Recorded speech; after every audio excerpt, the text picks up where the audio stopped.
the other.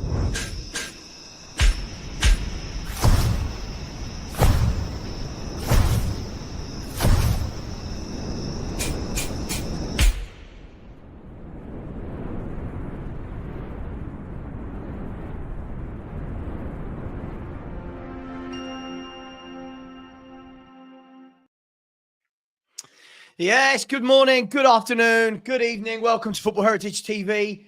It's the day, isn't it? It's D-Day. It's Ange Day. It's Spurs Day. It's Levy Day. It's Europa League quarter-final, second leg, 1-1. Good morning to Corey. Good morning to James. Good morning to Jose. James has just told us that he's finishing work in 10 minutes. Full day's work there. Sounds a bit, James, like the amount of hours Spurs players have been putting on the training ground this pitch. You know, going to work at 10, finishing at 10 past. I'm inspired. Fucking in for the day. Is Ange your boss? Is Ange your boss, James? No, why? I'd have no money if Andrew's my boss. Nothing would get done. You know what it reminds me of? That scene at The Simpsons where Grandad walks into that burlesque house and turns around, puts his hat on, walks back around, puts his hat back on, walks back out the door. That's James's day. I'd love to know that reference. I mean, I mean, and there we go. We've set the tone. Jose, good morning to you. How is it where you are? Nice and sunny? Looking out, it looks nice and sunny. Looking out through the conservatory. Yeah, it does look nice and sunny. I've not been out, so... I'll tell you how sunny it is. Ready? Oh, okay. Too much light. God bless the slatted blinds. That's all I can say. Guys, welcome to everyone in the chat. I hope everybody is well. Let me start as we mean to go on. Big up to Atavatron Wembley 1. Big up to you. Thank you very much. Very, very generous. Let's start with your question then, shall we? Morning, everyone. Good morning to you. Are we more excited by the thought of us going through tonight or today potentially being the last one under this dreadful manager? I know which thought excites me more. Now, guys, let's start on this because it is interesting, isn't it? Most clubs, they're in a European quarterfinal and all the talk is about winning. But this club, this is a club like no other club, guys. This is a club where it's been such a bad season. We've got so much bad press, so many sound bites from this manager that lots of people are having this conversation. I'll start with you, Jose. Lots of people are having this conversation more than they are anything else. Is it right? Is it wrong? Or is it just, is this just kind of a victim of the circumstances we find ourselves in? Big up to you, Atavatron. Thank you very much. Very generous. I think it's the latter of what you said. It's the victim of the circumstances that we're in. However, everybody views that question differently because we all think differently. We don't all think alike. For me, the second part of Atavatron Wembley's is correct. I think, and I said this the other day, he's gone. Regardless of now what happens, win, lose, draw, even if he won the trophy, he's gone. It's dead man walking. He's gone. So he's not going to be here next season. So for me, I would take the former all day long. I would love to see us win a trophy. As I said, I just think the manager's gone already. He's out. It doesn't matter whether he wins the trophy or not, he's out. And tonight, for me, yeah, I'm hoping beyond all hope, and I really am, that we can go and get a result. I mean, all you've got to do is win 1-0. And if you win 1-0, you're through because it was a 1-1 draw at our place. So, it is an intimidating atmosphere.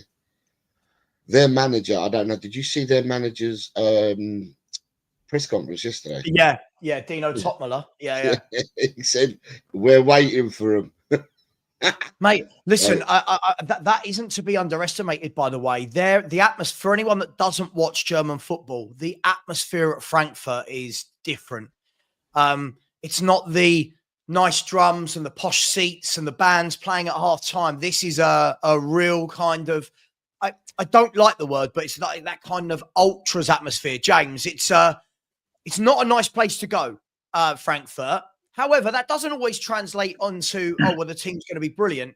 But we have seen Spurs crumble in atmospheres like this. I mean, let's go to Liverpool this season, 1-0 up. You're thinking just just defend. Nope, 4-0 down within an hour or whatever it was. Like, so what do you make of tonight and the atmosphere and our chances? So again, I've got to say, I'm also answering that question as well. I think I'd love nothing more than to go through. Like, I would love that moment of watching the cup final with my boys, to be fair, and having that experience of winning something like as that unit would just be unbelievable, like unbelievable. But also not stupid. I've seen the route that we've had to get to this point, and realistically, another 4 hard games potentially, and we've won a trophy, and then it would be 4 or 5 games this season to win a trophy. My concern is, I say concern, hope and concern. Whenever Ange is left with that tiny little bit of rope to hang himself, he normally picks out a victory, and when everyone goes, see, we've done it for X, Y, and Z. So hope is that he does do that, because I do want us to go through. But then obviously the regret is, if he does do that, I think he's going to then stay to the end of the season, and then it'll be the chop. So for me, it's all about going through. Yeah. Listen, I mean, Corey, as much as look, I always want Spurs to win something. I do. My worry this time is, win it and keep this guy. I don't think anything changes next season. For me, I want Spurs to win it. I'll say it. People will clip me up. I don't care. I want Spurs to win this, then act like a big club and bring in a proper manager to negotiate Champions League next year. Does that make me a bad fan? No, it doesn't make you a bad fan. It makes you more a realistic fan, because this guy has just not been it for 24 months. And I said it 24 months ago. I keep banging the same drum. We're going to go to Germany. The atmosphere in the Bundesliga is so much more. It's like a tinderbox in Germany, isn't it? The fans are rowdy, they're loud, they're boisterous. They're not like the fans over here, especially at our stadium. It's so quiet. It's like a library. Go back to one of the comments I love it as being a Brit. It's 14 degrees and the sun's out. Time for shorts and t-shirt, right? Yeah. Like, Everyone's got their turning their car convertible, just for that 1 hour of sun before it gets so cold that everyone's wrapping up again. Yeah. Welcome to England, everyone.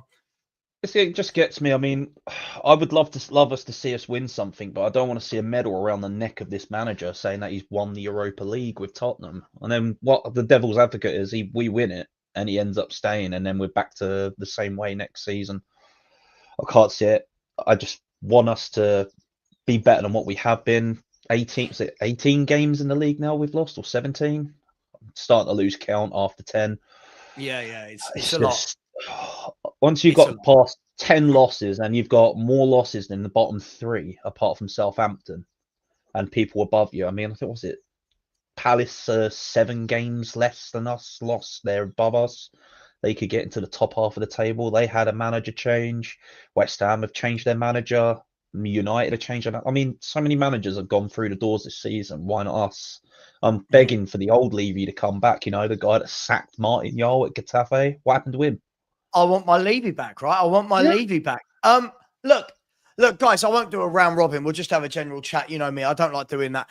Look, guys, having said all that, listen, it's an intimidating place to go, but this isn't, I said this from before the first leg. This isn't like a top European team we're playing. On paper, player for player, we should be able to win this. But my worry, as always, is, are we going to play the occasion, or are we just going to play the kind of wide open, no defensive midfielder, fullbacks running forward? That's my worry. But this isn't the greatest team I've ever seen in Europe. It's not, but there is a fragility at our club. Yep. There is a fragility at our club. I mean, what summed it up for me last night was, did anyone hear the Mickey van der Ven press conference? I was going to come on to that, but go for it. So you've got, Mickey van der Ven must have spoken after Ange. It wasn't before Ange. When they do the press conferences, you normally get manager player. And I think Ange must have spoken first. And I think Van der Ven must have spoken after. Because I haven't seen the full. I saw Postecoglou's individually, and then I saw Van der Ven's individually. Now, if Van der Ven is talking the way that he's talking, I've been fit all along, and it's down to the manager. You're going to have to ask the manager questions. This is happening more and more. There's more and more players. So there's a fragility there. There's a fragility between the players and the manager. So for me, for tonight, you're quite right. Eintracht Frankfurt are no Bayern Munich. They're no Borussia Dortmund. They're not one of the top elite clubs in Germany. But on a normal given day, in a normal given season, probably pre 2 years ago, with this squad that we've got at the moment, and with this team that we've got at the moment, and with a different manager, you would have expected us to have more of a chance than we've actually got tonight of going on to win tonight. I'm just hoping that tonight, with everything that's going on, I'm hoping that the players, forget the manager now, I'm just hoping that the players unite together and have their own little huddle, or they go for a meal last night together and just say, look, let's put the manager aside tonight. Let's just go out and do what we need to do in order to win the game. And that's what I'm hoping the players do, because there's a lot of fragility and there's a lot going on at the club. There is, isn't there? And I think this is really worrying, guys. Like, I know there's a certain section of people that are very much Ange in, but even they can't deny now that you've got, Romero's had shots at the club, hasn't he? There's reports that Romero's fallen out with Ange a few times in the last couple of years. Van der Ven's comments were very, very, if we're going to be kind, they were very, I don't know the words, I would say. They were like disguised. They were disguised in the background. It was like, I'll pass that on to him. I don't want to answer that question now. I'll leave it. Yeah. Almost like, what do you mean? Why am I not playing? James Maddison has clearly fallen out with this manager. You can see it. And this is happening more and more, chaps. The noises coming out of the training ground aren't good. Players going down the tunnel without saying goodbye to the fans. Mistakes are creeping in every single game now. Defeats are becoming the norm. But like Jose said, can the players put this to one side for one night and disregard Ange? Because Spence said in his interview, didn't he? Spence said in the interview with Rio Ferdinand that they're not allowed to move away from what Ange wants. They're not allowed to move away. You know what? I want the players to revolt. I just want them to play football and do it on their own. Back in the day, you had like Alex Ferguson would turn around and say to his players, right, on the pitch, if it's not going right, I want you to take it into your own mind to try and change it yourselves. Yeah. What happened to that old style of managing? And these players are paid handsomely for what they do. They should be able to play sometimes without the manager in their ear. This guy if it's true about Sonny just having a foot injury, having a foot injury and just about didn't make the travelling squad, right? Then why is Sonny not jumping on a plane? Right. Yes. And going to support the team? There is clearly something, to me, right? There is something going on behind the scenes. There's something that's is going on, and it will all come out in the wash in the end. But something's clearly going on. You've also got rumours coming out from the club that there's a couple of players that have stopped negotiating their new contracts, right? Because they want to ensure. They want to ensure. No, they just want to ensure, and I don't want to sign a contract while Ange is still here. The club is in disarray. The club's in turmoil, but it has been for a number of years. There's no change. Tottenham have been in turmoil for the best part of quarter of a century now. So, let's talk Sun then. Let's talk Sun. I've apparently I'm sponsored by Sun now because I did some work for them last week. Just quickly, a side note: somebody messaged me the other day. They saw that I'd done 2 days filming for the Sun, and said, "Sorry, Savva, because you worked for that horrible newspaper, I've had to unsubscribe." And I was like, "You do know I've done some filming for their YouTube channel. Like, I'm not page 3. Like, they're not taking a picture of me or anything. Like, this person unsubscribed from me because I did some filming for their YouTube channel. Absolutely brilliant. But Son doesn't travel to Frankfurt. Now, guys, isn't Jose spot on? You're the captain. You're the 100%. post boy. Yeah. You're the marketing guru of Tottenham. Why are you not? Whether the gaffer says, "Don't worry, stay in London," I'm the captain. I'm saying, nah. I'm on that plane. I'm in the changing room. I'm giving the team talk. I'm the second manager on the bench. What is going on there? There's got to be some falling out between everybody. But the first thing I'd say is what Jose said about the teams. Like, to be honest, I think we've got a miles better squad than Frankfurt. I believe when you have a good manager, you can take a 6 or 7 rated squad to an 8 or 9. My problem is we've got a 7 or 8 rated squad, being generous, and we've got a dog awful manager with tactics, so he's taken us down to a 4. So for me, one good manager and one good switch with a tactician and a coach brings him back up, and we could potentially win that game. Getting on to Son, Jose's just stole my thunder. That's what I put into the chat this morning, wasn't it? But for me That's personally, why he stole it. That's why he stole it. You're horrible. Yeah. For me personally, but you stopped me. Like, that's how I'd look. But in it, even if like you take it out into your daily business, if it's you're representing your YouTube Savva or my business, if someone's going to go represent my business or be a face of my company and represent my company or Tottenham Hotspur, you could goddamn bet I'll be there with everything, encouraging, helping, doing what I can to produce the best product possible. This guy's captain, he's got a foot injury and he's gone, boys, I'm not coming today. Or if, like you said, even if Andrew said, nah, you're not fully fit, don't come. How has he not gone, hold on, Gaffer, like, I'm the captain. I want to do what I can for this club. And it's not like he's got no fight. It's not like he's got a torn hamstring and he's got a, do you know what I mean? Like, it's not like he's got to stay behind for. But even then, these guys have the best. They have the best doctors, the best treatment. You're telling me he can't go and sit on his luxury private jet and fly 2 hours and then be transported in these luxury private cars that they have? Like, let's be real. You're not doing any physical work. You're going to sit on the bench next to him and say, right, come on, boys, let's see what we can do here. Let's, I don't know. Moral support goes a long way sometimes. Yeah. But then with the way our captaincy scheme works now, our team, there's no one real captain. There's about 6 of them. What happened to the days of just a captain and a vice captain and everybody else was under them? You don't need a captain and then 5 vice captains and then the vice captain to the vice captain. It's like the leadership, the leadership team. Too much going on. You had back in the day, you had captain, vice captain. The captain's supposed to be the voice of the manager, but this manager hasn't really got a voice. I've been to see Tottenham. The guy has his hands in his pockets, walking up and down his technical area, not really interested in what's going on pitch. That was just from one match, me seeing it live. Forget seeing it on TV. The support of all these players. I mean, once this manager goes, do you think the players are all going to get back together and be on the same bandwagon, be all friendly again? There's got to be something going on in their WhatsApp groups or friendship groups or whatever's going on at the club because of Ange.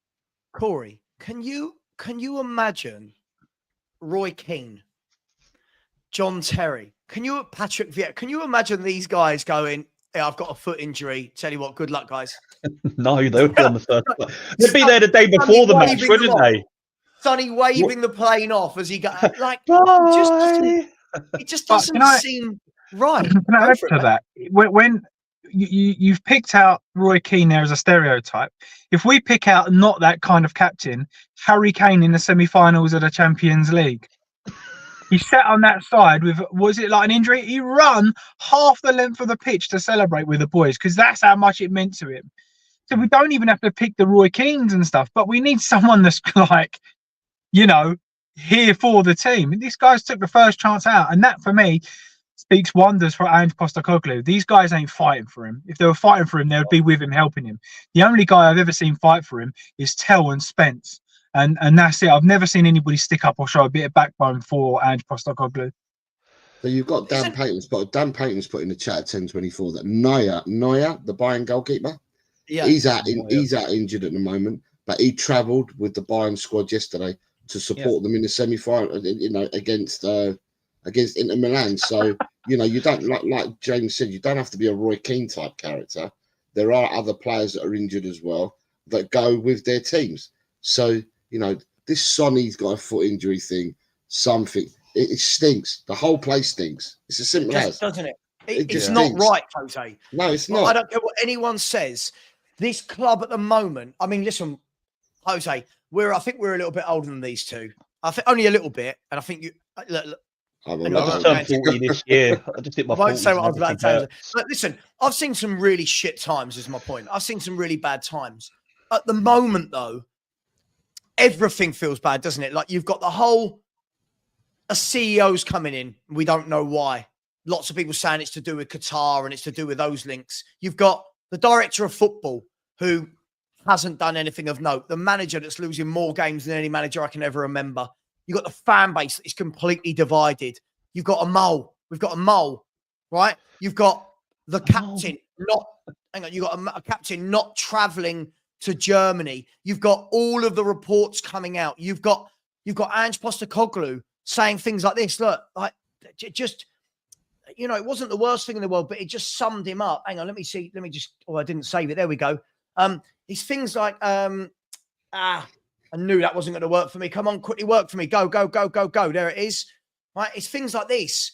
Like he's asked about, you know, fans not wanting him and his job under fire and stuff. I couldn't care less. Like, where's the passion?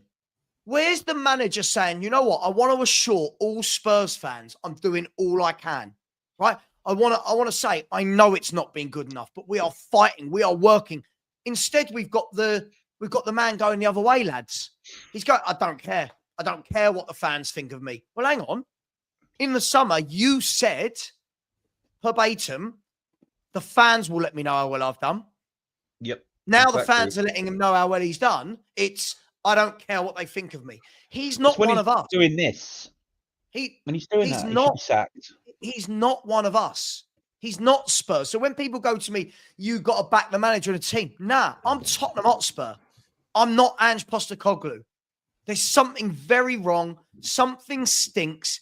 You know, like, I don't know if you ever, in my old house, I remember there was like a week where I could smell something, but I couldn't tell what it was. In the end, what I worked out, it was that my dog had brought in, a pigeon, hidden it, and the smell came through, right?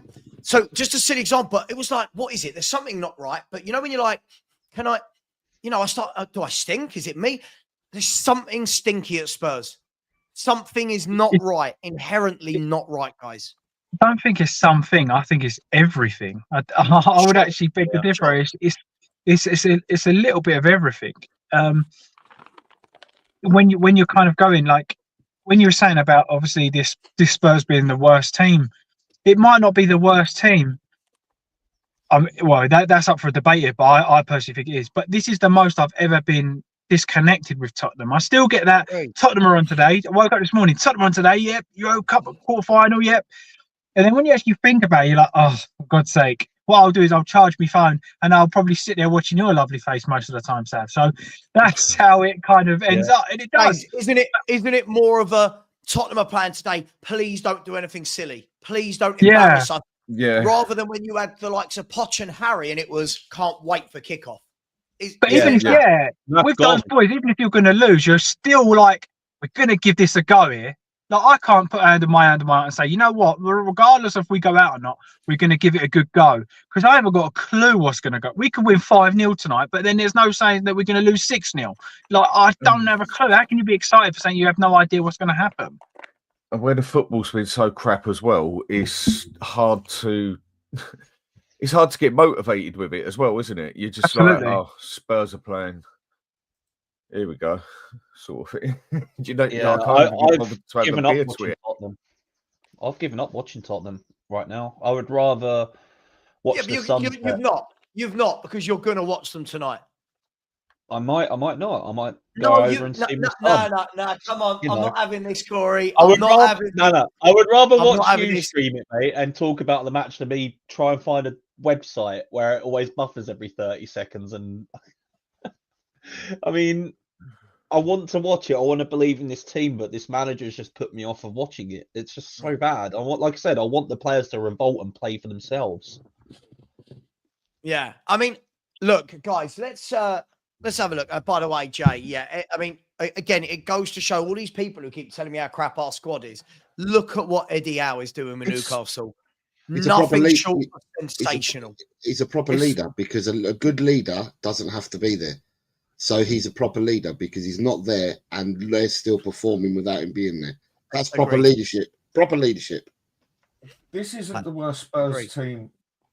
This isn't the worst Spurs team we've had, not by a million miles. No, I've seen worse than this. It's just playing as a team. It is the worst team I've ever seen with Spurs. Agreed. But I personally think, I keep repeating the same bloody thing. Get a decent manager in who's got half a clue about football. Don't use the inverted wing backs crap. Keeps it steady at the back. Knows when to sit back. Knows when to get forward. And just knows how to play the extreme basic game of football. I think this team can be like a 5, 6, 7 sort of thing. It's not a bloody 16th or where are we? 15th? I even lose track of where we are. We're 15th. It's not. Either way, we should not be lucky that we're not in a relegation fight because there's 3 teams behind us that are 10 times worse. Yeah. No, I absolutely. I mean, look, when we talk about the team, I'm sorry, there are managers that would love to take this team. And again, what I'll do is I'll refer you all back to look at the team that Eddie Howe took over at Newcastle 3.5 years ago. Was it 3.5 years? Something like that. Look at the team he took over, right? They were rock bottom. They were rock bottom, right? They were the favourites to get relegated.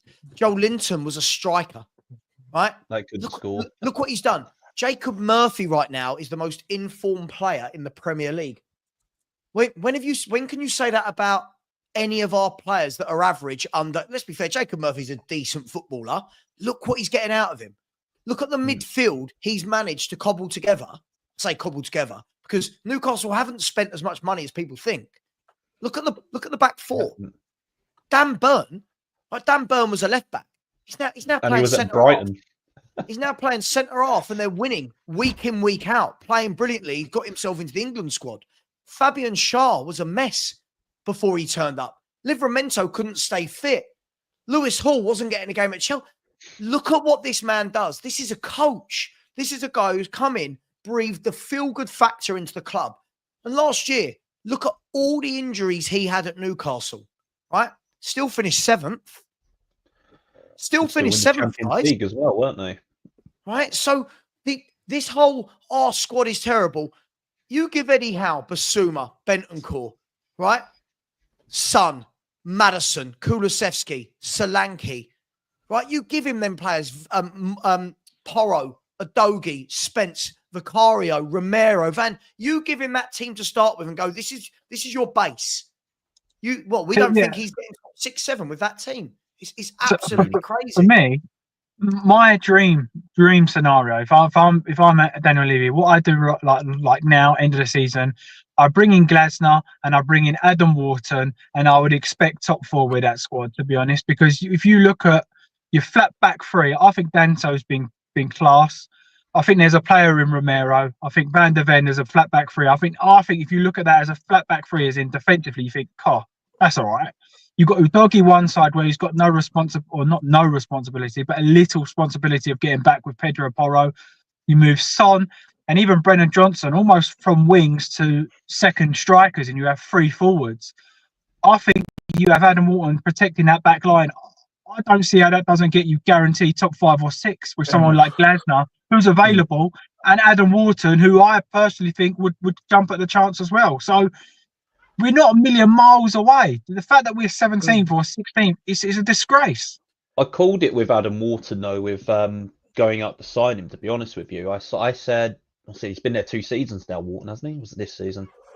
This will be 1.5 seasons he's completed at Crystal Palace. I've been keeping a close eye on Wharton for a good few years before he was known. He was solid as a youngster. He's even proven it now. He's making his way towards that England team, really, isn't he? Sorry, I just 10 years. I just need to say this, Reezy. The problem is, I know you want to back Ange and you love him. Do you know what? Some of the teams that Jose Mourinho, he's a Jose, isn't he, Jose? Yeah, he's Jose. Yeah. He's a Jose, you're a Jose. Okay. Yeah. Some of the teams Jose Mourinho had to put out look like this. He had Doherty, Roden, Dyer, Sanchez, Davis, and Sessegnon or Davis, right?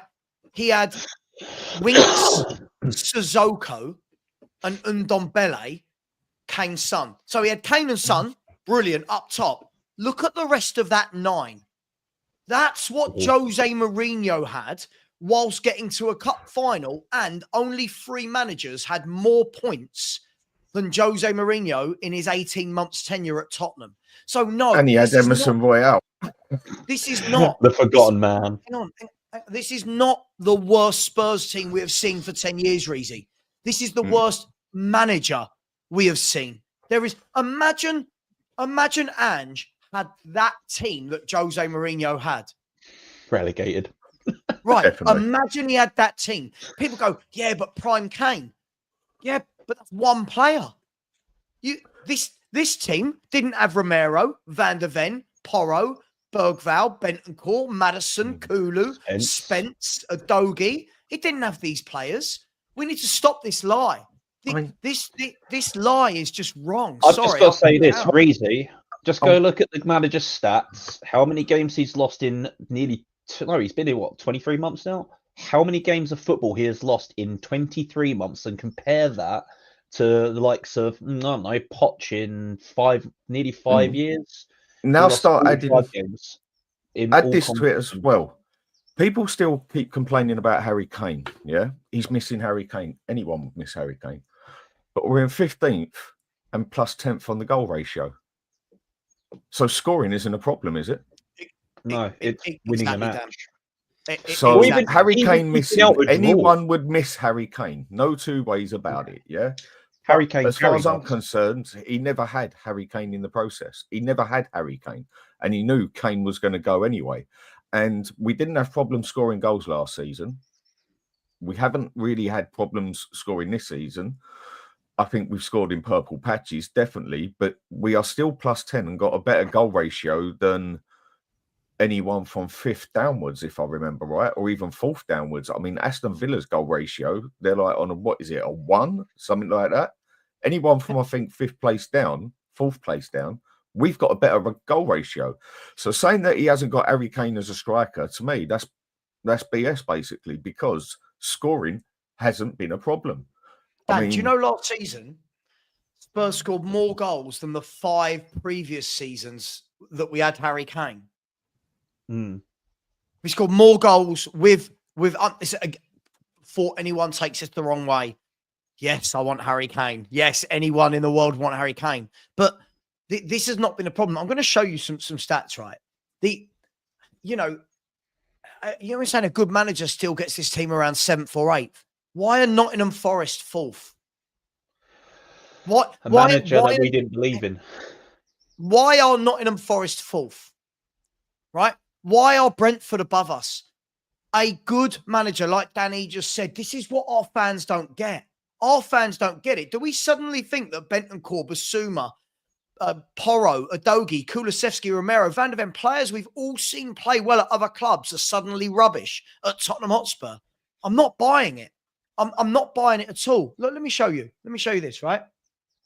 So this is, I showed this yesterday. This is Angepostecoglou at Spurs. Look at the regression.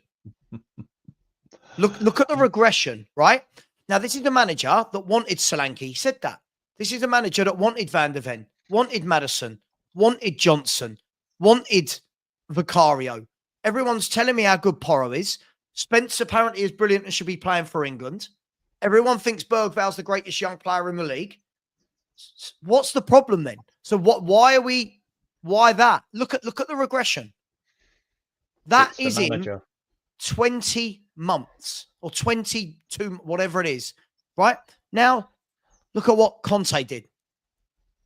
Right? The yellow is Conte, the orange is Ange. Look at the crap team Conte had. Right? This has got to stop. And then look at this one. Sorry, actually, we're not going to be able to see that at all. This basically, for anyone with super eyes, it shows you Spurs points per game, game by game, under Ange. And it literally starts at like up the top there's like 2.80. And now we've just crumbled and fallen, game on game on game on game. I don't understand how anyone thinks this squad is that bad. I don't get it. All these people were saying we were going to be in 3rd, 4th, top 6, top 5, Europe. I hardly saw anyone, gents, saying we wouldn't get European football. Who here said we won't qualify for Europe? Be honest. I honestly said 7th and a cup final of some sort this year. I said that. And 7th gets you Europe, right? Yeah. I said 8th. 7th or 8th. Jose, what did you say? What, where we were going to finish? Yeah. At the start of the season? Yeah. 4th. 4th? James? I can't remember, but it would have been probably around the 6th mark, to be fair. Right. So all of us on this panel, other than Danny, have put us in European play. Even 8th, actually, this year gets Europe. Yeah, I said 7th or 8th. All of us have said, in our own minds, this squad is good enough for European football. Right? But then all of a sudden, what I get is it's the players, it's the players, it's the players.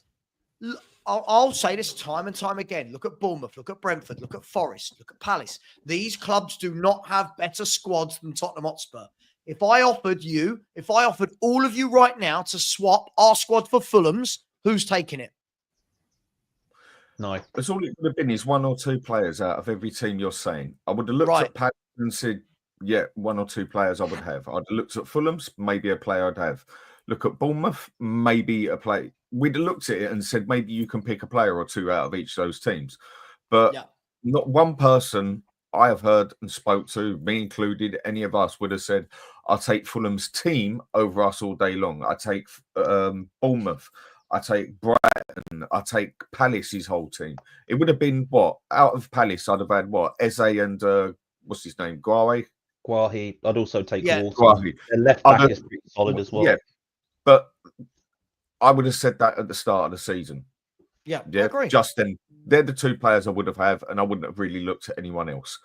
Say we look at Nottingham Forest, I would have had Milenkovic, and that's it. I wouldn't have gone for no one else. Maybe had a look at Gibbs, but I don't think he's no better than what we've got already.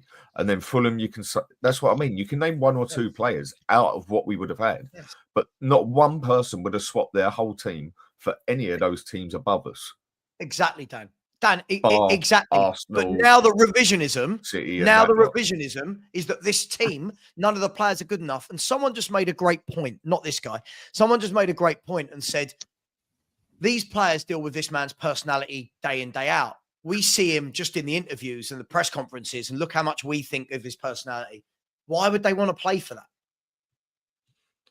Yeah, the guy's so arrogant and rude. So rude. I don't know how.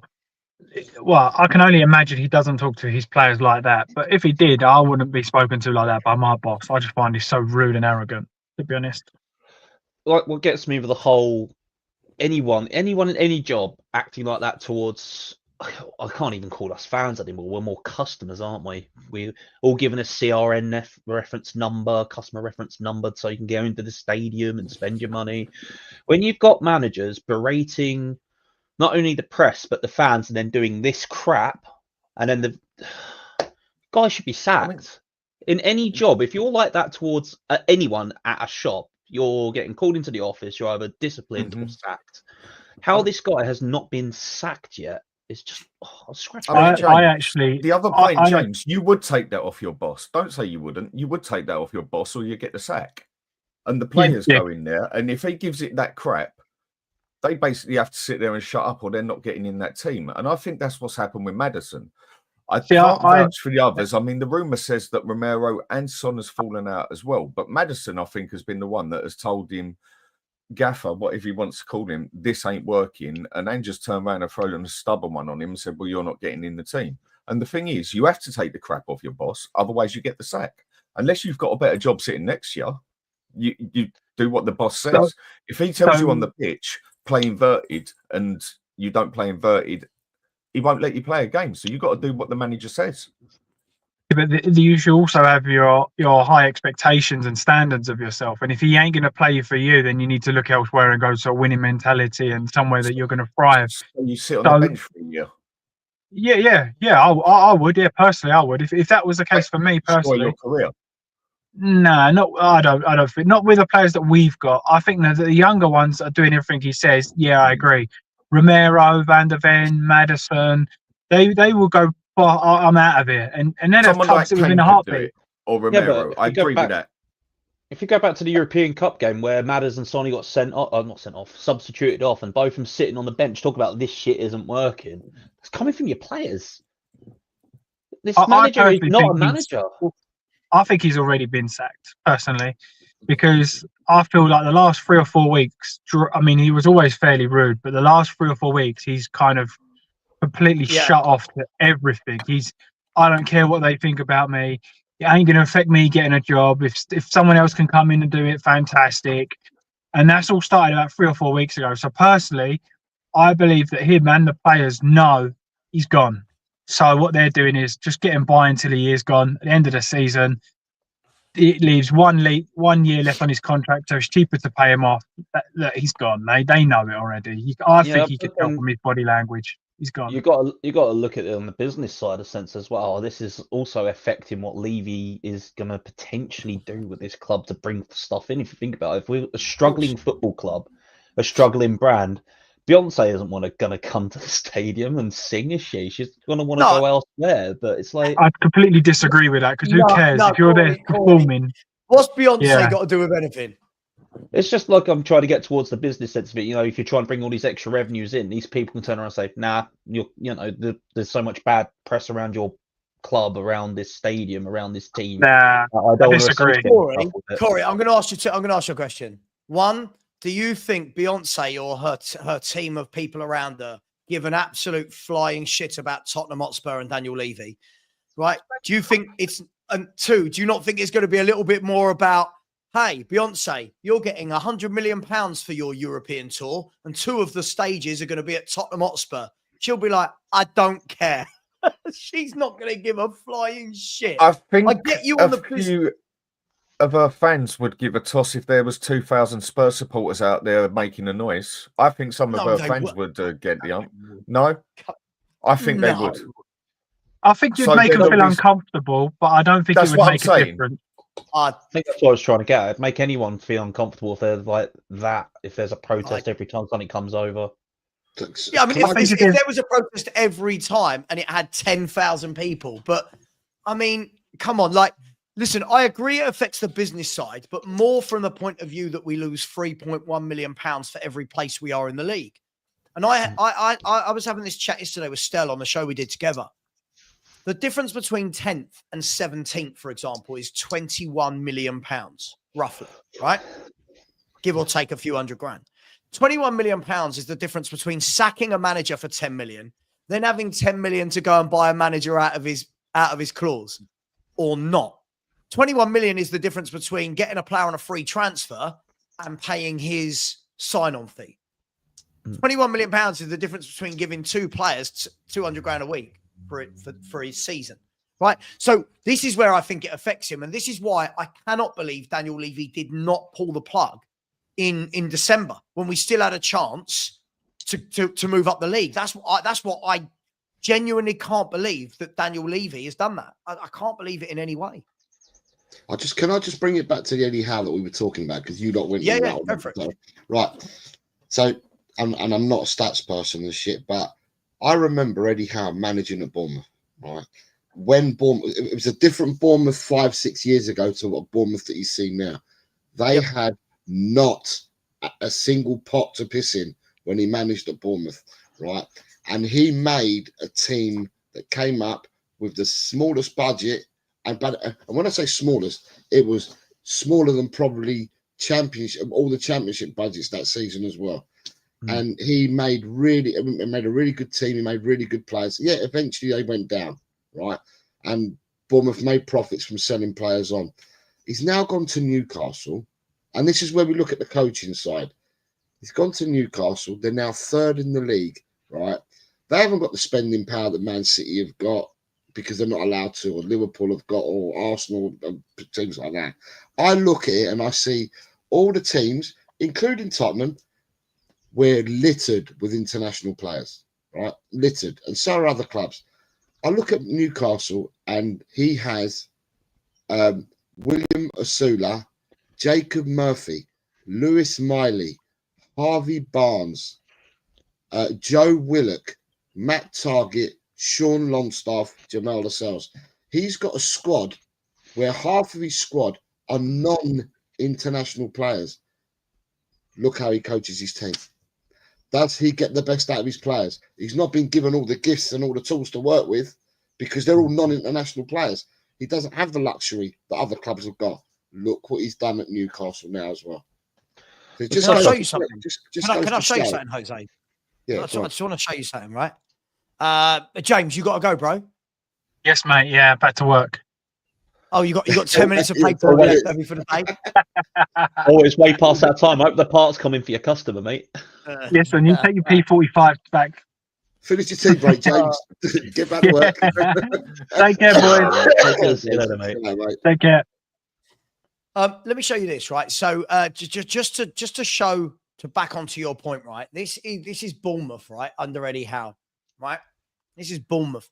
Now, you can see there in 2008, 2009, they were in League 2, right? Have a look at what he did over the next 7 seasons. League 2, League 2, League 1, League 1, League 1. Let me scroll down. Championship, Prem, and then relegated.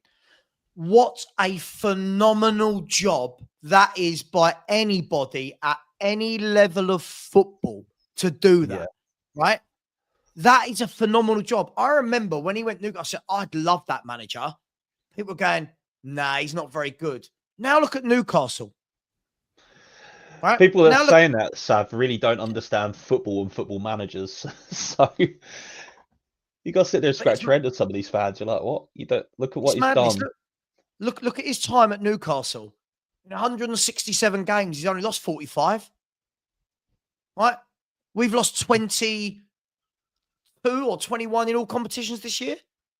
Yeah. Like it's just amazing what a good manager does. A good man as well. When do you watch Eddie Howe and you think, cool, that's a bit prickly, or oh, I don't like you? Comes across brilliantly doesn't he? Look at the has anyone seen the Newcastle? Was it All or Nothing? I don't think theirs was an All or Nothing, but Newcastle had the documentaries made about them, and it was brilliant seeing Eddie Howe with the players, seeing him with his family, seeing him just a thoroughly nice chap, really good guy, lives football, coaches football, and now Newcastle are 3rd in the league. They've just won a trophy. And let's be brutally honest, have Newcastle gone and bought out any superstars? Apart from Tonali, not really. I mean, Tonali wasn't a superstar when they bought him. He's a good midfielder. He's still on that level of being up there, you know. He was a very good midfielder in Italy. He was rated very high. Yes. Sure, but I'm talking about, like the Liverpools go out and buy your Virgil van Dijks, right? And your Alissons. Man City are going out and buying Erling Haalands. I'd say Tonali was better rated than Virgil van Dijk. Virgil van Dijk had just come out of Southampton. You've gone to Tonali was rated higher. No, he wasn't. Sorry, what? I would have said Tonali at the time was rated a higher player than Virgil van Dijk when Liverpool bought him. Everyone in Europe wanted Virgil van Dijk. What are we? What? He was at Southampton. I don't think he was. So? I think he was looked at a player with a hell of a lot of potential and can do really well and go up in the levels. But I think Tonali was rated higher than him when they bought him. You've had a mare. You've had a mare. Well, no. Virgil van Dijk. Southampton. Dan, I'm not talking. No one's talking about what club they came from. Virgil van Dijk has said in interviews that he had the choice of Arsenal, and then there was 2 or 3 other European powerhouses. He was wanted by everyone. Everyone went, wow, what a top centre half. Tonali's good, but only Newcastle came in for him, right? Only Newcastle got him. I'm not saying he wasn't a good player, but Virgil van Dijk was wanted by everyone. I could go 50-50 on that one. I mean, I get what you're saying in that, but Tonali was rated one of the best players in Italy at that time. I'm very sought after player. I'm not doubting it. I'm not doubting it. I'm not saying that Virgil van Dijk, no one looked at him and thought he's got potential, this and that, but he hadn't even played at a big club yet. But no, of course. But there's a reason why all the top teams in Europe wanted him and they didn't want Tonali, right? There's a huge difference. Surely when we look at who's buying players, that tells you how good they are, right? But you have to look at the age between these players. When Southampton sold Van Dijk, you think about Tonali was only a youth prospect as well. He's not talking about ages. No, Dan's not talking about ages. Dan's talking about the relevant time that you purchased a player. Okay. Yeah. Right? At the relevant time the purchase was player, Dan was saying that Tonali was probably a better player at the time that he was purchased He was older than Van Dijk as well at the time that he was purchased, or what, you know, as opposed to the same time that Van Dijk was purchased. I think that's what he was higher on the. Yeah, basically, I'm not saying Tonali was better, whatever, but Tonali was better known in Europe. Like, let's just say, but went to Newcastle, right? His standards were highly known. Yeah, of course there is, but I'm saying at that time, I think he was a higher ranked player in his country and better known worldwide by fans than Virgil van Dijk. We'll have to disagree on this. There's a reason he joined Newcastle. There's a reason he joined. By the same token, Alexander Isak, when he was in Spain with Sociedad, he wasn't rated one of the best strikers in Spain. A good striker, and he wasn't rated one of the best. But Newcastle went and bought him. You've got Guimaraes was rated as a decent footballer, right? But he wasn't like a level or A+ level player. And the players that he's brought in to Newcastle, he's molded them, changed them, and made them into better players. You can see that he did that at Bournemouth with a shoestring. Yeah. And this was my point, Jose. Yeah, for me, in all seriousness, for me, Newcastle. They're not Bournemouth, but for me, Newcastle operate on a shoestring with the restrictions that they've got because of PSR and stuff like that. So they can't go out and buy all the, you know, the top tier talent that other clubs in the Premiership can go and buy. And from what they've bought, and from what he's got and how he's shaped them, he's done an absolutely incredible job at Newcastle. Yeah. My point that I was trying to get at before we descended into that was that Newcastle haven't gone out and bought anyone for 100 million. Newcastle are going out and buying players that Eddie Howe is developing. If you look at Isak, was a good young striker in Europe that he's now turned into one of the most sought after, right? Same with Bruno Guimaraes. You know, same with Anthony Gordon. Same. He's going to do it with Livramento. He's going to do it with Lewis Hall. Look what he's done with the signing of Dan Burn. My point is, Newcastle have done all this without having the. I know this is going to sound weird because they're the richest club in the world, but they've not been able to spend it. Yeah, that's right. The worry for everyone in Europe now should be, if they can start spending money, what are they going to be like? Because this is a top coach. This guy. If his name wasn't Eddie Howe, if his name was Eddie Howdinho, he'd be managing one of the big 3 or 4. The other thing that's closer to home to me is Fabian Schär. Fabian Schär came from my Deportivo de La Coruña, and we were shit when we had Schär, but Schär was awful for us, and they bought him for next to nothing off us. I mean, we needed the money anyway, so we were selling everybody at the time. But Schär is night and day. Schär at Deportivo and Schär now, night and day. Night and day. Dan Burn as well, Brighton. Dan Burn and Brighton wasn't exactly solid. The reason Newcastle got Tonali was... Sorry, breaking news on Sky. Breaking news on Sky, which is very fitting for our conversation, Dan. Virgil van Dijk has just signed a new contract at Liverpool. I just thought it was really funny. I was like, but just to point to that one, I think I'll go on that one. You made the wrong comment on I've had a mare there. Not at all. Tonali, the reason why no one in Italy wanted him, I think a lot more people behind the lines knew about the issue that was coming with him. Newcastle didn't have a Scooby-Doo, and he wasn't getting looked at in Italy. That's why he went there. He was known as one of the best neither did the big clubs in Italy England, and Europe. Because I bet you if you'd have gone to Italy, Spain, and all that lot, the supporters, I bet you half of them didn't know who Virgil van Dijk was. Whereas a lot of people knew about Tonali. He's Southampton player. So why didn't Arsenal, Liverpool, Man City, Chelsea, why didn't any of them go in for Tonali? I think it was either they didn't need him or they might have known something. I don't know. But he was more well-known. That's all I was saying. Never saying he was better. So saying I had a mare there, I think you had a mare there. Because a lot of you said he was more highly rated at the time that he moved. I don't think he was. There's a reason why all the top clubs in Europe tried to sign Virgil van Dijk. When they both moved, Tonali was one of the most wanted in Europe at the time. I think a lot of people found out about his history. Because I think a lot of people found out about his history, and that's why they wanted rid of him so quickly. So and they the all did, but Newcastle. I don't know. I can't give you that answer. It's a big reach, isn't it? It's a big reach. Newcastle. But I bet you more people. Okay, but I bet you more supporters around the world knew about Tonali than Virgil van Dijk at the time. Right. But what we've learned from football fans very much. Look at our WhatsApp group. Look how many people don't watch football other than their own league. Right. Anyone who watches football from all around the leagues at that time, everyone knew Virgil van Dijk. It was like, God, who's going to get this guy? He is an absolute monster of a centre half. He had just had a really good season in the Champions League with Celtic, and everyone around the world was going, this centre half's got to be bought. And Liverpool bought him. The rest is history. By the way, I think Tonali's one of the best midfielders in the Premier League. By the way, the other thing is with Newcastle, going on that one, yeah, I think that it's like the problem Newcastle have got is they, either way you put it, they're in the poor end of the country. Simple as that. Newcastle, Man U, Man City, Liverpool, all those teams, they cannot afford to put out the season ticket prices that Tottenham do, that Fulham do, and that, because the people up there just can't afford it. And no matter how it sounds, up north is the poorest version of England. The money is purely in London, and that's all it is in England. The only thing that keeps England going is London.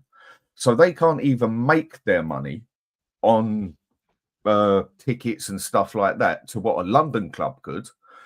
They have to seriously go out there, get in that Champions League, start raking in the money through the Champions League so they can spend money, where it's different with Liverpool, Man U, the amount of money that they drag in. But Man U and Liverpool and Man City can't even charge the same ticket prices that bloody Spurs can, or even Fulham can. Because up that other end of the country, they don't need to, do they? They don't. Those clubs that are serial winners, Liverpool, Man U, because their revenue around the world is ridiculous, and their constant revenue streams from Champions Leagues and winning Premier Leagues has allowed them to do that. That's the difference. Man U and Liverpool, totally, 100% agree with you. Yeah. But Newcastle, they haven't got that novelty.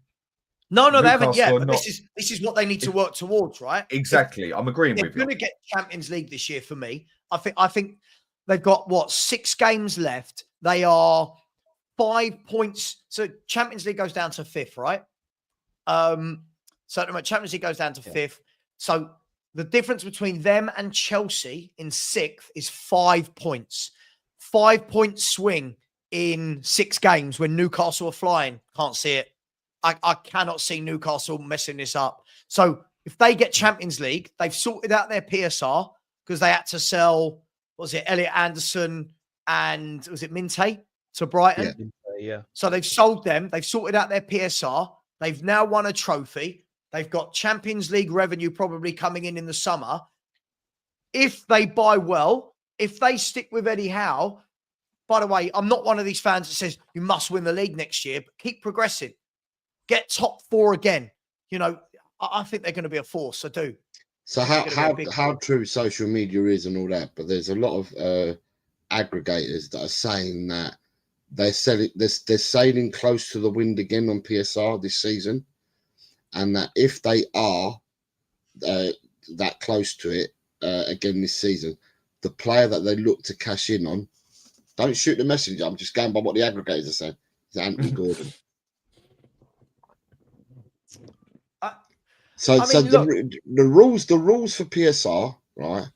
And this is what I said about Newcastle. Newcastle, all but in name, are a big club, right? Big, massive support. You know, I've got an older type stadium, but 52,000 jam-packed week in, week out in this stadium. They've got a real big support up there. The only thing is the rules are set up in such a way that they are not a Liverpool, an Arsenal, a Man United in the money tree, and sure. You know they have to keep battling and they have to do their horse trading at the end of the season. And you know what they've got, Jose, that those clubs have at the moment. They've got brilliant scouting. Look at the players they're bringing in. When they're dropping in an Isak, it works. When they're dropping in a Livramento, when they're dropping in a Gomares, so a Gordon. For me, that for me is the better way to do it, because what we're seeing at the moment is clubs like Man United and Chelsea, they're going big on the salaries, big on the fees, but do they have an identity? Do they have the scouting? And that's where I think Newcastle can eat them up. And a lot of the talk yesterday, people were asking me about Isak and saying, well, Isak will go in the summer. I was like, who can afford him? Newcastle will slap a 150, 200 million pound price tag on that man's head. Who can afford him? I don't think one club in world football can afford that man. I'll happily have the debate. I don't know who could get him. I don't know if they get Champions League. Why would he want to leave? Who can afford him? I think they're doing. I'm so jealous when I look at them. When I look at Villa and I look at what they've done, these clubs in the last 3 or 4 years compared to us, I'm jealous of how these clubs are run. And if that makes me a shit Spurs fan, I'm a shit Spurs fan. No, you're being straightforward. I'm a shit Spurs fan. Then. The way we're one, it was debate I had the other night with that fella Rez, and I will still say and stand by it that Daniel Levy is one of the best businessmen out there. Whether he's done it the right way, the wrong way, forget about it. He's treated us like absolute crap. We absolutely know it. But he took on a club which he stated from nothing but a business perspective. That is why he brought us on. And he has turned us from 120 million, let's say, into a 3.5, if not £4 billion club. One of the richest teams on the bloody planet. And to the point that we also get asked to go in the Super League when we have no right to go in that Super League, purely on what Daniel Levy has done for this club on the business side. Now we go over to the chairman of football side, and he has been probably the worst chairman that I can see in football. I think even the Glazers ain't as bad as him when it comes to the football side. If anything, they've dipped into Man U more, but and caused a lot of hassle there. But they was always still willing to pay the wages and get the players in as well. Whereas Daniel Levy, on the football side, he has destroyed Spurs. But on the other side, we had this with Lubo the other day, didn't we? We had this with Lubo the other day. I had the chat with Rez as well. There's a huge difference between being a brilliant businessman and a brilliant football man, right? From the business side, if they sold tomorrow, let's go conservative. If they sold tomorrow for £4 billion, right? How much they put in to begin with? 20. They have not put in. I think from what I know, they actually haven't put in more money than what they bought Spurs for off their own back. It was initial outlay. And it's also Spurs. Spurs are one. Sorry, Dan. I just want to say this is where, again, no matter how much we hate Levy, yes, clubs have gone up in value because of the rise. Spurs is worth about 4 to 4.5 billion mark. No one else in the Premier League is, because of the stadium and the opportunities that surround it. So yes, everyone's gone up in value, but Spurs have gone from, I think they bought the club roughly for 20 million, whatever it was at the time. 120 it all came to. Right, 120 it all came to. It's now worth 4 billion. I mean, that's, listen, hate the guy for what he's done on the football side, but how can anyone look at the business side and say he is not brilliant? I don't care about that, by the way. But by the way, I'm not praising that. But him, his shareholders, the board, Joe Lewis, why do you think they're all there 25 years on? Because they've made the money. They've made the money. Hang on. He also hang on. Talk about Levy. Which I agree with what Rez said to me the other night. Because Rez said he came very lucky, and Stel as well said that he came very lucky with the fan base he got at Spurs as well, because we're the most laid-back Spurs fans you can get. And we are probably one of the only clubs that he was able to come to that would have accepted this dog crap and the way we get treated as crap as players, whereas other clubs would not accept this. Other supporters would not accept it. But on the business side, in football, there is not a better businessman out there than Daniel Levy. Never. He's the best of the best at the business side. On the football side, he's one of the worst of the worst. I agree. Could we just before I bring Lubo in, hang on, I've got to look at this comment.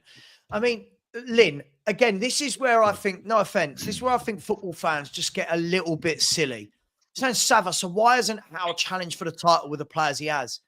Because Newcastle have got nowhere near the level of player that Liverpool and Man City have had, and Arsenal for the last decade. This isn't rocket science, Lynn. Newcastle have done brilliantly piecing a team together on limited funds, PSR issues, and good coaching. Man City have had Erling Haaland, Sergio Aguero, Silva, Mahrez, De Bruyne, Gundogan, the other Silva, Grealish, Foden. I mean, Rodri. Liverpool have got Mo Salah, Virgil van Dijk. They've got, come on, like, this is why. Just because a team does well and gets better doesn't give them an automatic right to win titles. And this is what will happen. I can tell you now, guys and girls, Newcastle will get Champions League football. What will happen is the whole football world, where it's so silly, will go, well, they've got to win the title now. It's like, come on. And to add to that, with the managers, they really have their top managers have a top backroom staff with them. You likes of Eddie Howe. He brought his coaching team from Bournemouth because he's worked with them and he knows them. You look at Liverpool went out and got Baldy, didn't they? He came over with all of his coaching team. Like, you've got to look at us. Our manager has pieced a coaching team together from coaches in Scotland. And I got to sit there and I got a question. Like, some of these coaches, are they fit for purpose? No. Is Ange fit for purpose? No, because he doesn't command that respect from having good team around him. All good managers have a good team around them, not just the players. I just sit there and shake my head like with that comment. Why haven't they won a league yet? Because they, like you said, Sav, they're slowly piecing these players together. They took the likes of Dan Burton, who couldn't get into a Brighton team for the sniff of anything down here, and he's now an England international. What Newcastle have done is get a team that has some very good players in it and some good players in it, and some players that I think some would call average before this season. Yeah. Because I very much doubt everyone would have turned around and said I'd swap Newcastle's in higher full team for Spurs to full team either. And what he has gone and done is the same thing that I repeat myself on over and over again. You go get a club, play the players the right way, play every player to their sync, play every player to what they are best at, get the right formation, and you will make a pretty average or good team look like a good team or a very, very good team. And that is what he has done with Newcastle.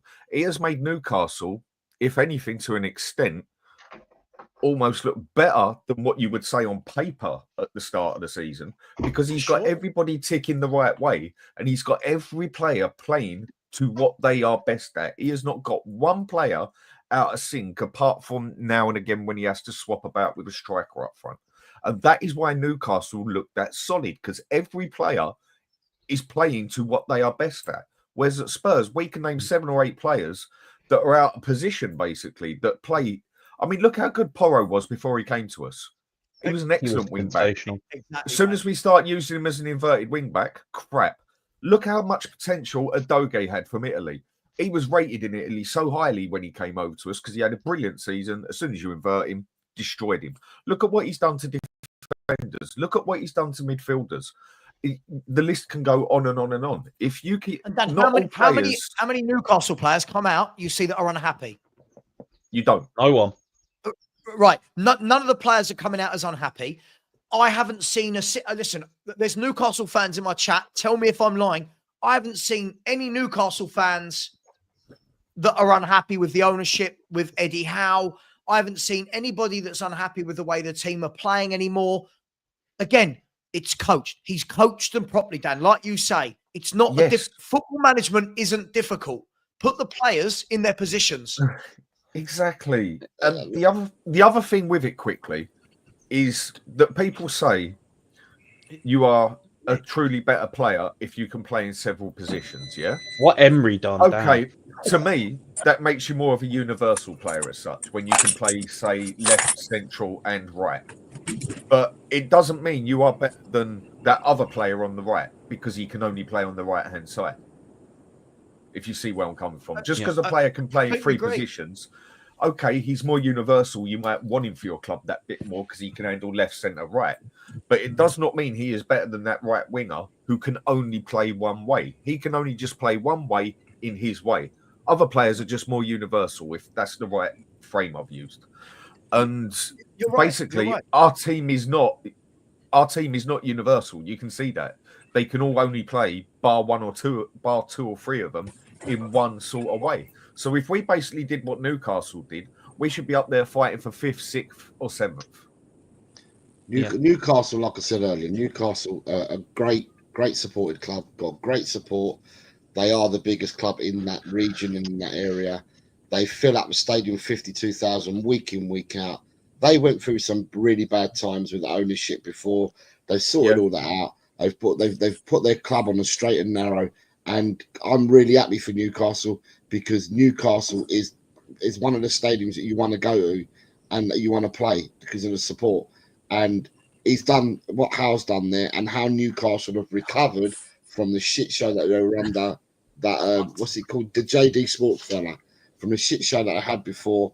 You know, at the end of the day, I'm happy for Newcastle, but Newcastle ain't the only ones, because people are now talking about Villa. It's not just Newcastle, Villa as well. You know, they've got their house in order, and it's interesting. But all I'm going to say about Villa is they have got their house in order, but one of the cogs they took out to put their house in order was a certain Johan Langer, who's now at Tottenham. Yep. The thing that makes me laugh is they gave us him to sabotage us. Matt, listen, I love you, dude. We all know you like to troll. I'm sorry. At the beginning of the season, if I had said to anyone, I'm swapping Spurs' defence for Newcastle's defence, no one would have had it. If I had said to anyone, right, I'm having Gordon over Son, everyone would have lost their minds. If I had said, I wouldn't. But I'm talking, Corey, I'm talking in general, mate, right? I'm talking in general. This is what our fan base do. We're brilliant at this. If any Spurs, this happened 2 years ago when we were linked with Gordon. It was, let's get Gordon. Why? We've got Son. Now, he's not as good. Right? If I had said Jacob Murphy instead of Kulu on the right, people would have gone, shut up, Savva. Right? This is what we do. We're if you just said Toby over Romero. Yeah, exactly. So people would have taken Fabian Schär and Dan Burn over Romero and Van der Ven if I'd suggested it. Vicario over Pope. These people are just full of shit. It's just lie after lie after lie.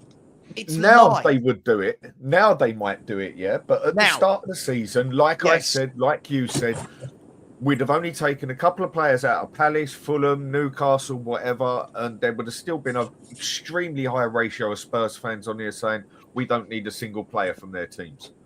Coaching. That's where Coaching. Look at Murphy. Look at Jacob Murphy at Newcastle United. Yeah? If Spurs signed him, let's be fair, probably most of us would have gone, what is happening? Eddie Howe's turned him into one of the most informed players in the Premier League this season. He's got something like 19 goal contributions. Like, this is Jacob Murphy. But I hate this revisionism. I hate this revisionism. None of ours get into their 11. I want to break this news to people. Last year, we finished above Newcastle. This is a Newcastle team. If I'm not wrong, who have they bought since then? They bought in Livramento. They bought in... Who they bought? Who did they buy in the summer? Weren't they under restrictions? Oh, Dan's muted. Right. Yeah. Even if you're talking about Newcastle. Yeah, who did Newcastle sign to make their first 11 better in the summer? No one. Right. So they have not bought. I'm just bringing this up just to make sure that I'm not chatting shit, or I'm pretty sure I'm not. Right. Newcastle United transfers. Ready? Okay. Where are we? Transfers and rumors. All transfers. So this is what Newcastle United did in the summer. Right. This is what they did in the summer. They bought in Lewis Hall, who they'd had on loan. Right? Vlachodimos, the sub-goalkeeper. William Asula, the young striker from Sheffield United. And that was it. And Lloyd Kelly. Not one of them, other than Lewis Hall, right, who was there on loan last season, not one of them has gone into their 11, right? So this is the same 11 they had last season, Matt, when we finished above that 11. We have gone and bought Solanke, who everyone told me changes the way we play and is a striker that we're missing. So please, pray tell me, Matt, why are they above us when we strengthened and they didn't? The only reason answer it? The only reason they strengthened in the first team was because of Tonali, because he actually became a full-time player again. That is the only thing that strengthened their first team, really. But he was already a footballer for them, right? He was already there. Yeah, but he wasn't there for the season before to play as such, was he? Because he came in as an out-and-out player and they could pick him 24/7 now every game. He was about the only one that stepped in and up to it. I'm agreeing with you. Doesn't put them there and us there. Do you know what I mean? Do you remember when me, you, Stel, and a few of the others went through who we bought and sold and who other clubs had bought and sold, and literally every Spurs panel, every Spurs chat started cracking up when Newcastle came up. Look at the crap they've bought. Look at the Wonder Kids we've bought. Look at the Archie Gray we got. Look at the Bergville we got. Two of the most wanted young players in Europe. This and that. Barcelona wanted him and everything. Look who else we got on that. Yeah, great. Looks like we had the better transfer market, doesn't it? We bought in Timo Werner. But this is my point, guys. We can't do this. We can't finish above a team who then don't sign any first team players, and then we say a year later they've got better players than us. Why didn't they finish above us last season then? No, yes, they've got some players that absolutely there's no argument. Isak, Gumares, Tonali, no argument. Right? Now, when you look around the rest of the team, which Spurs fan would have wanted Joe Linton? Which Spurs fan wanted Shah? Who wanted Dan Burn? Which Spurs fan wanted Livramento? Who wanted Pope? I wanted Livramento. Who wanted Murphy? No, again, Corey, again, you're not. I'm talking about the mass of the fan base don't want these footballers. Then suddenly, when we're failing because we've got a god-awful manager, it turns into all their players are better than ours. Most of us also said we didn't want what's it, Gallagher from Chelsea, the one you were desperate to get. On a Gallagher, Gallagher quality. And I was one of the ones who wasn't too keen on getting him. I'll go back on myself on that one. I say suited this system well enough. He would have been good enough for this system, I think, even though I think it would have torn him apart in the end as well. But he was definitely better than any player we had for the Ange way as such. Whereas at the time, I didn't fancy getting him either because I didn't rate him that highly. He's a good club player. He would have handled this system better than any of the midfield we got. Even though I still think it wouldn't have been. Even a player like this, Dan, do you remember we had this conversation in the summer? We were saying, like, can you imagine Locatelli? I think Juventus were in financial trouble and we're looking at getting rid of him for 20, 25 million. Our genius fan base were all going, wouldn't want Locatelli. What? Like, this is our fan base. Another good player. Savva, bring up on here what Daniel Harris has just said at 11:23. Okay, hang on. I've got to go back. There's a lot of comments. 11:23. Yeah, Daniel Harris. It's a big comment he's made about Inter and Bayern. Right. Inter versus Bayern last night. Amazing to watch two proper teams. How quick the 1-2 touch passing is. How quick the changes from short passes to pinpoint long balls. Instant touch and control. I watched that game. What did Inter Milan do in that team? They played counter-attacking football. And they played it how you're meant to play it. They played it with good players. They soaked up the crap that Bayern had. And then next thing you know, bang, bang, bang. Direct ball straight in the back of the net. That is what counter-attacking football is. That is what 5 at the side, 5 at the back is. You take the crap and then with 3 or 4 good passes, you're in the back of the net. But Spurs, a lot of Spurs supporters are like, I don't want to see that crap. Well, you've never watched European football then. It's one of the best plays, one of the best ways you can actually play that actually looks extremely good as well, instead of just playing this kamikaze Ange ball crap where we're meant to pass it forward and we pass it about as straight as a bloody roundabout. Oh, it's not the Spurs way. I don't want to play like that. Well, the Spurs way got us, the counter-attacking football off Conte got us further than the Spurs way that a lot of fans were saying, that they would rather lose 6-3 to Liverpool than win 1-0 in a 5 at the back every game. I think that just about sums up a majority of Spurs fans. Yeah, look, I only want to go for another 10 minutes or so, guys. I want to bring Lubo in. Before I do, I've got to get some super chats. Really lack of me. Big up to D&B forever. Always appreciate you. You and Anthony Clark. The number of super stickers you put in weekly is amazing. So thank you very much, guys. I appreciate both of you. Aris, always sticking in a super sticker. Always. Never says anything. Big up to you. Really appreciate that. Thank you very much, Aris. You're a legend. Jason Mills is on his way. Big up to you for the massive super chat. Said, traveling to the stadium in Hesse. This is the biggest game for me, but I cannot see anything different happening. Just want my team to win, Savva, for us true fans. Come on, you Spurs. Jason, absolutely. I get it. Absolutely. Listen, no excuses tonight. He's got the squad. You know, he's now watched Frankfurt. His team have been watching Frankfurt all year. They'll know what they're like. They'll know how they adapt their tactics. He knows how their best player, Ekatike, plays. So there's no excuse for leaving him unmarked today. Big up to you, mate. Listen, have a safe journey, and I hope you enjoy it. Vindaloo, so big up to Savva, Jose, Dan, Corey. Good luck for tonight. What would be interesting is if you lose, will Ange be sacked? Because let's be honest, he should be gone already. Vindaloo, we've been asking this question 4,000 times this year. It wouldn't surprise me if he stays to the end of the season, but we'll talk about that in a minute. Big up to you, my man. And listen, I'll say, fair play last night. Congratulations. You boys were absolutely phenomenal over 2 legs. Yeah. Easy to sit here and go, oh, I hate Arsenal, like a child, but your manager has coached them brilliantly. You were defensively solid, and their only goal over 180 minutes was a mistake. So big up to you, mate. Well done. And the last one was from, how do I say this? Tend item. I said, Newcastle fan here. Hope you progress tonight. Newcastle Football Club, UEFA Champions League. Listen, again, big up to your team. Well done. Listen, we'll see what Spurs do tonight. Big up to you. And Vinit has come in as well and said, would be great to see Arsenal play against PSG, who have a highly technical midfield, unlike Madrid. True test. It's going to be that should be 2 bloody good games. Because PSG, what we did see against Villa, they can be got at. Yeah, Arsenal. Sorry. I was just going to say, sorry, Arsenal, whatever we say about them, how bloody good are they at the back?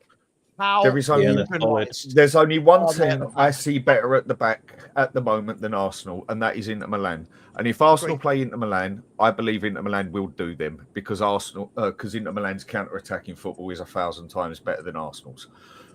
They are the only team in Europe that I see actually have a more solid defence than Arsenal.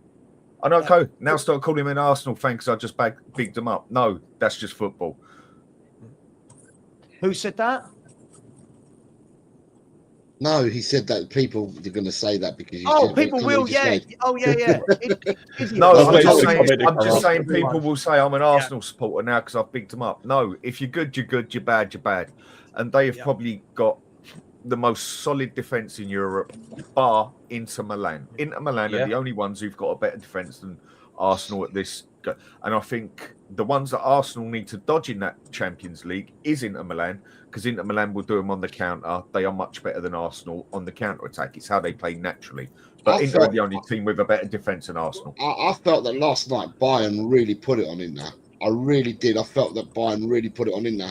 And I felt that Bayern missed chances last night. But then you're right, on the counter, Inter did hit them. But I've never seen, all season long, I've never seen Inter riled as much as what they were yesterday. I thought Bayern put in an absolutely amazing effort against them. But it was 2 high technical teams. It was a proper game of football. And Inter scored 2 goals in 3 minutes. How did they do that? One, because they got the goal counter-attacking, and Bayern were like, wow, that was a bit quick. And then bang, they done exactly to them 3 minutes later. And that's what rattled Bayern, basically. Inter did not get lucky. Inter played the way Inter play, and they won. Yeah. Okay. Bayern were the more attacking. We've got 8 minutes left of the show. Lubo, going to bring you in. What's the manager? What team is the manager going to pick tonight? No Son. Spence is obviously going to be a bone of contention. Are we going to see VDV Romero play? Danso's back. What's going on tonight, mate? The team that he will pick will be the usual back four that he loves, which was the same back four as last week: Porro, Mickey, Romero, and Udogie. He will play Benson, Bergvall, Madison, and he will play Johnson, Solanke, and Telf. The team I would play, I would have Spence instead of Porro. I would play Porro instead of Johnson. I would play Odebear instead of Tell. I think that's probably about it. So so we're going with Bentancur, Bergvall, Madison as the midfield three? Yeah. You don't think he'll leave Madison out now Kulu's back? No, Kulu's had 10, 15 minutes in several weeks. I don't see him throwing in Kulu with 15 minutes behind him. Too big a game. He's done stupider things, hasn't he? Nothing would surprise me. Bringing back a half injured back two. Well, that's right. Bringing it against Chelsea, not leaving Spence out last week was just nonsensical, wasn't it? It was, you have to just worry. The guy doesn't think straight, does he? He's just a poor manager. I just wanted to come in. Been listening to the show. Love the shows, Sav. Hi guys. I just wanted to come in on this whole thing about how brilliant a businessman Levy is. 600 million overspent on the ground 9 months late. Where are the naming rights? We're 6 years in. We should have had a 10-year naming rights. Arsenal had 15 years planned, all done and dusted with Emirates before they moved in, probably a year or two before. So say conservative 20 million a year. That's another 200 million. There should have been a 10-year. There should have been a 10-year deal done with whoever. So that's 600 plus 200 is 800. As Levy puts some people in charge in terms of football, that must run to hundreds of millions of pounds. Ian, how much was Spurs worth when he bought them? Then hang on, Dan. No, how much was any club when Levy bought them in 2000? No, and he can sell them for 4 billion, mate. You're wrong. 4 billion. Dan, if me and you bought the club in the year 2000, Dan, listen to me. If you and me bought the club in the year 2000, sorry, we would have done it. We would have made money every Premier League they club. We don't even have to sell players to make money. I'm talking. Hear me out. You're chatting it, mate. Let me finish. Ding, ding. Let me finish. Let me finish. Go on, mate. With the Sky money that's come in. Sorry, mate. With the Sky money that's come in, most clubs are worth much, much more now than they were 25 years ago. Yeah, but not many have gone up from 120 to 4 billion. They put in 250 million in total. Yeah, and they are now worth 4 billion if you sell them. Don't tell me Levy ain't a good businessman. It's subjective. We're 120 million to 4 billion to 4 billion. 250, Dan, 250. Believe sorry, me, I'm a shareholder. I know exactly what they put in. 250 to 4 billion. Sorry, Lupo, let me come in on your point. Lupo, let me come in on your point. I always hear you say this, and I get it.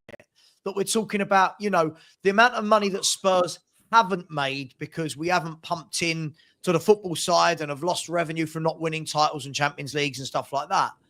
But the problem with that, Lubo, is people have got to understand to get to that point, the amount of money that would need to be put in up front would negate the prize money he's going to get anyway. You think of how much money would need to be pumped into Tottenham for players, for wages. Daniel Levy, the risk isn't worth the reward. The risk for him, for me as a football, I'm sitting on the fence.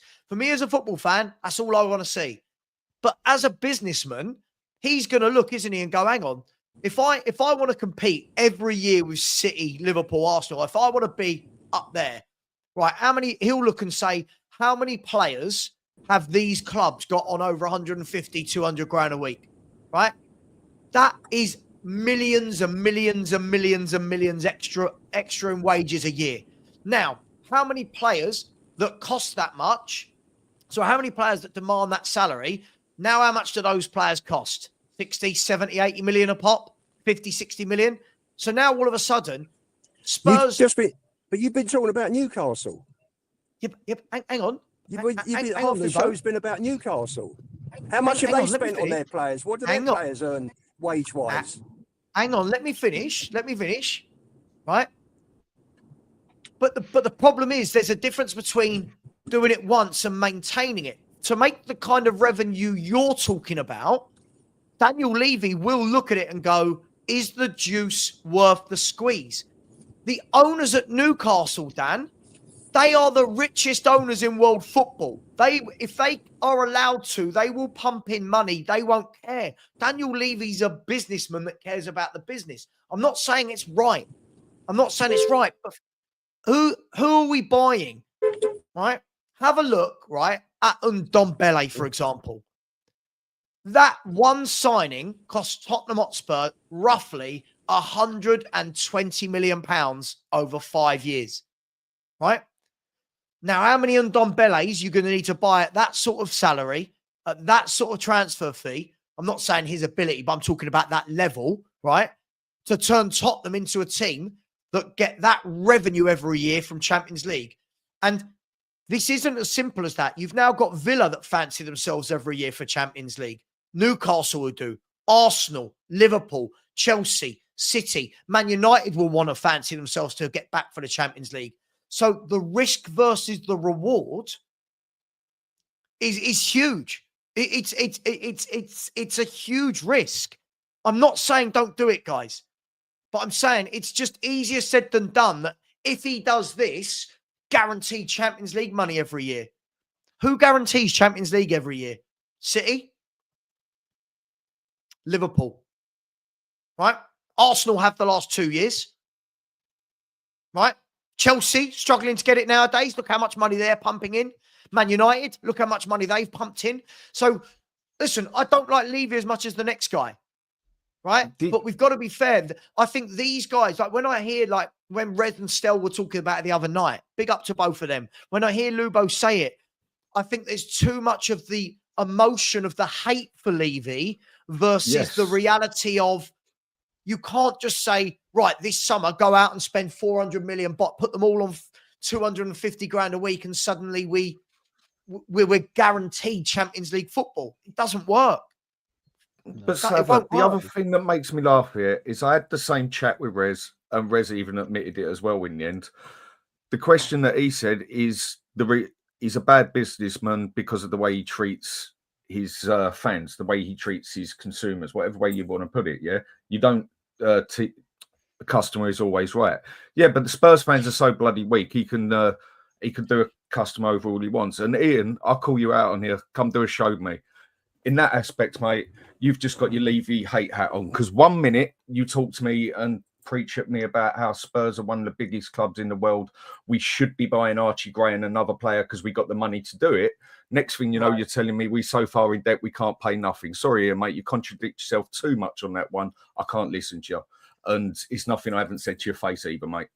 Dan, if Daniel Levy isn't a good... Listen, again, I think people aren't listening. I see comments in the chat. I'm not going to sit here and, oh my God, I'm so happy he's a great businessman. But the statement was, is he a good businessman? Yes, he is. If he wasn't a good businessman, why do people like Ian think that we can just go out and compete for Champions Leagues and leagues? If he's not a good businessman, surely the money's not there to do it. I don't understand. Which one is it? Just a terrible chairman. He's a terrible football chairman. Agreed. because all he wants is money. And at the end of the day, Levy has got what he wants because he is such a good bloody businessman. The fact that he hasn't sold the name of that stadium can tell you a lot as well. I think he didn't sell the name of the stadium to get his to get Spurs known around the world more in America. Where are we playing? The so-and-so stadium. Oh, okay. White Hart Lane, for instance. Okay. Nothing asked. Where are we going? Tottenham Hotspur Football Club Stadium. It gets you known around the world more. He can still go and sell the rights for that place for 150 million. He's just got that sitting on the side waiting for when he decides to do it, is what I believe. I might be wrong, but he can quite easily sell the name to it. Anyone who can tell me that can turn £120 club, £120 million club, probably the most underachieving club on this entire planet of an embarrassment to it, into a 4.5 or 3.5 billion club that also gets invited into the Super League purely because they have money, when you could say even Leicester have more rights than Spurs to be in that Super League. That's a bloody good businessman. The one that can put up the money and the losing Spurs fans will still go in there and pay it. The one that can get half the supporters out because he can just get loads of other people on holiday in the stadium, that he don't even need the supporters anymore. You can't tell me Levy is a crap businessman, but as a chairman, he is actually utterly crap. And what's the phrase he's now called? Old fans, legacy fans. That is, it's insulting to be a fan, to use that word. We're legacy fans, to be pushed aside. Just there you go, out the way you go. Let's bring in. I'm going to sound out of order here, but South Korean fans are coming over because they're just here to support Sonny. They don't care about the team. They just want to see Sonny. That's their whole thing. When Sonny goes, there goes another avenue of money gone down the toilet. So again, if you look at the amount of money that he's going to generate from the South Korean fans alone, right? As a businessman, look what he's done. Listen, again, I'm not going to sit here and praise it, but I feel like if we're saying he's not a good businessman, I don't know what is. If we're going to be brutally honest, if he wasn't a good businessman, Joe Lewis wouldn't have allowed him to be in this position for 24 years. Is that fair? Yeah. If he wasn't a good businessman, 24 years, he's been allowed to run this club. No one's removed him. Why? Because the powers that be. I always say this. I always say this to everyone, right? Everyone who's up in arms about what's happening at Spurs with the owners and stuff, they told us they were doing it. They've done it on purpose. This wasn't built by accident. All of the sponsorships and the corporate partnerships and the events isn't, we could do this. It was factored in. They're clever. What we hate them for is the football side, because we're football fans. But we can't just sit and say the manager's not good because the chairman's not good at business because the stadium went over money. How many things go over budget? So all the way down to near enough everything. How many times myself and my wife budgeted, when we bought this house, we put aside 30 grand, we'll renovate the house. How much more do you reckon we needed to find? Suddenly it was like, the place I've got was 110,000. The place I've got was 110,000. I can now sell it for nearly 500,000 because it's a bloody bungalow. It just shows everything goes up in price. But Levy made this club worth 3.5 billion. People confuse saying he's a good businessman with saying what a great football chairman he is. They're two very different things. What Daniel Levy, and I've always said he needs to do this, and he never has, Daniel Levy should concentrate on the business.